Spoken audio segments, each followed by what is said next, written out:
BEd first year E201 Hindi शिक्षण। आज हम जो यूनिट 3 शुरू कर रहे हैं, यूनिट 3 में है भाषाई कौशल शिक्षण उद्देश्य एवं प्रक्रिया, श्रवण कौशल अर्थ उद्देश्य एवं शिक्षण क्रियाएं, वाचन कौशल अर्थ उद्देश्य एवं शिक्षण क्रियाएं, पठन कौशल अर्थ उद्देश्य एवं विकास हेतु उपाय, लेखन कौशल अर्थ उद्देश्य एवं शिक्षण क्रियाएं, सूक्ष्म शिक्षण का स्वरूप एवं निम्न कौशलों के विकास हेतु सूक्ष्म पाठ्य योजना का निर्माण, प्रस्तावना कौशल, प्रश्न कौशल, व्याख्या कौशल, उद्दीपन परिवर्तन कौशल। तो आज का पहला प्रश्न है, भाषा प्रयोग एक कौशल है, इस पर एक निबंध लिखिए। भाषा एक कौशल है, उत्तर इसका बालक जन्म के पश्चात परिवार के सदस्यों में रहकर भाषा के तत्वों को ग्रहण करना प्रारंभ करता है और अनुकरण द्वारा सने सने उसे बोलने लगता है।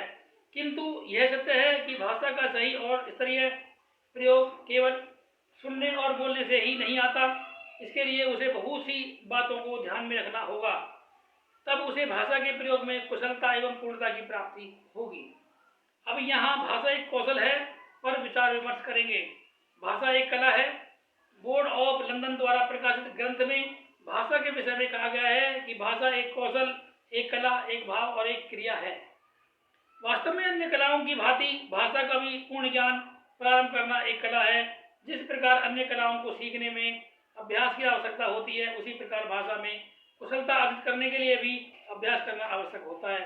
शुद्ध उच्चारण, स्वच्छ व शुद्ध लेखन, वाचन में संतुलित गति, अक्षरों की बनावट, प्रभावपूर्ण स्वर में आरोह अवरोह, व्याकरण, शब्दों का बाहुल्य, वाक्य संरचना आदि बातों का ज्ञान भाषा सीखने के लिए आवश्यक होता है। भाषा निरंतर अभ्यास एवं व्यवहार से आती है। भाषा को सीखना निरंतर अभ्यास एवं व्यवहार पर निर्भर है। एक श्रेष्ठ गायक बनने के लिए विभिन्न राग रागनियों का निरंतर अभ्यास करना होगा। कार चलाने की दक्षता प्राप्त करने के लिए स्वयं कार चलाने का अभ्यास करना होगा। एक अच्छा तैराक अथवा गोताखोर बनने के लिए किसी तालाब या नदी में तैरने का अभ्यास करना पड़ेगा। इसी प्रकार भाषा में प्रभावपूर्ण योग्यता प्रदान करने के लिए भाषा पढ़ने, बोलने एवं लिखने आदि का निरंतर अभ्यास करना आवश्यक है। भाषा के शिक्षक का यह महत्वपूर्ण कर्तव्य है कि वह छात्रों को पढ़ने, बोलने व लिखने आदि में प्रवीण बनाए, उन्हें वास्तव में भाषा का कर्णधार बनाए तथा उन्हें गलत प्रयोगों एवं अभ्यास से बचाए, क्योंकि लेखन या उच्चारण में त्रुटिपूर्ण आदत पड़ जाने पर फिर उनका छोड़ना कठिन होता है। इस संबंध में भोलेनाथ तिवारी का कथन है कि अभ्यास के लिए की जाने वाली बातचीत भी यथासत्य नियंत्रित रखी जानी चाहिए, ताकि जो ध्वनियां, रूप, वाक्य आदि स्पष्ट हो चुके हों वे ही आए। ऐसा न हो कि कोई नई ध्वनि आदि स्पष्टीकरण के बहुत पहले प्रयोग में आ जाए। इससे हानि यह होती है कि थोड़ा भी दुरभ्यास हो जाने के पश्चात उसे छोड़ना और फिर से शुद्ध रूप ग्रहण करना बहुत कठिन हो जाता है। भाषा सीखने के प्रति अभिरुचि।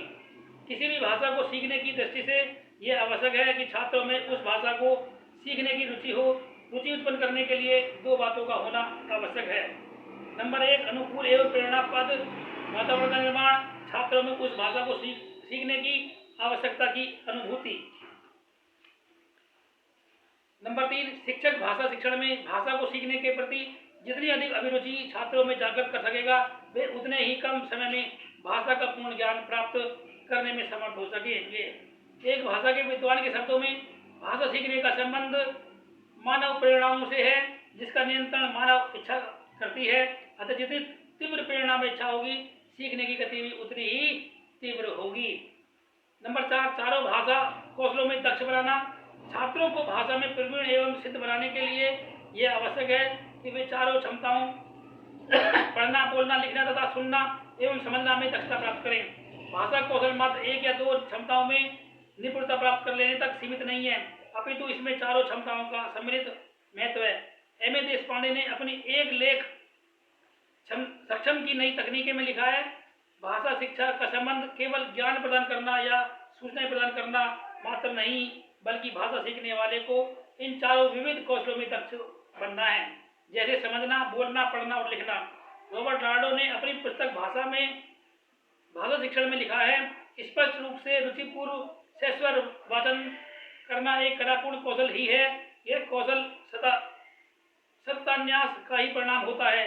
लिखने की व्यवस्था का प्रयोग सदन्यास में आत्मों का प्रयोग परिणाम है। समस्त भाषा शिक्षण उच्चारण पर आश्रित है और भाषा की उच्चारण व्यवस्था, भाषा विषयक आदत या आदतों पर उच्चारण, बोलने व सुनने में ध्वनि व्यवस्था का प्रयोग है। अतः मातृभाषा को सीखना नई आदतों के निर्माण व दृढ़ीकरण पर आश्रित है। ये नई आदतें मातृभाषा संबंधी चारों क्षमताओं में विद्यार्थी को जब दक्ष बना दे तब समझना चाहिए कि अन्य भाषा विद्यार्थी सीख लें। नंबर 5, भाषा सीखना मात्र व्याकरण सीखना नहीं है। भाषा सीखने की दृष्टि से पहले व्याकरण शिक्षण पर अधिक बल दिया जाता है, परंतु ऐसा करने में एक तो छात्र अध्ययन में अरुचि प्रदर्शित करता है, दूसरे ये आवश्यक नहीं कि किसी भाषा का व्याकरण सीखने मात्र से छात्र उस भाषा को बोलने और लिखने में निपुणता प्राप्त कर लेंगे। अतः वर्तमान समय में भाषा शिक्षण का मुख्य उद्देश्य उसका व्याकरण सीखना नहीं, अपितु छात्रों को भाषा बोलने, पढ़ने, लिखने तथा सुनने व समझने में पारंगत बनाना। भाषा पर पूर्णाधिकार प्राप्त करना। छात्र स्कूलों में वैसे तो भाषा का औपचारिक रूप से ज्ञान प्राप्त करते ही हैं, परंतु भाषा सीखने में प्रमुखतः छात्रों की अनुकरण की प्रवृत्ति ही कम आती है। भाषा शिक्षण में शिक्षक के पढ़ने, बोलने व लिखने आदि का प्रभाव छात्रों पर प्रत्यक्ष अप्रत्यक्ष दोनों रूप में पड़ता है। अतएव शिक्षक को पढ़ते, बोलने एवं लिखते समय विशेष रूप से सतर्क रहना चाहिए। छात्रों को औपचारिक एवं अनौपचारिक दोनों रूपों में भाषा का इस प्रकार शिक्षण किया जाना चाहिए जिससे उन्हें पढ़ते, लिखते एवं बोलते समय शब्दों के प्रयोग में बहुत सोचना न पड़े। शब्द अनायासी वाक्यों में यथास्थान आते चले जाएं, इसके लिए उन्हें कोई प्रयास न करना पड़े। इस स्थिति में छात्रों का भाषा पर पूर्ण अधिकार माना जाएगा। रॉबर्ट लाडो के शब्दों में भाषा सीखने की प्रारंभिक व्यवस्था में पर्याप्त समय तक सीखने का स्तर शब्दों के चयन व अभिव्यक्ति तक ही सीमित रहता है। पर्याप्त समय के पश्चात कहाँ ये अभिव्यक्ति यत्रवत्र प्रयासहीन आदत से परिणित हो जाती है। जब विद्यार्थी उपलब्धि के इस स्तर को प्राप्त कर ले तो समझना चाहिए कि उसने भाषा सीख ली। आज के लिए इतना ही, कल फिर मिलेंगे। अब हमारा यूनिट 3 चल गया है और जल्दी ही सप्ताह में पूरा हो जाएगा। ध्यान से समझें, पढ़ें, लिखें, याद करें। धन्यवाद।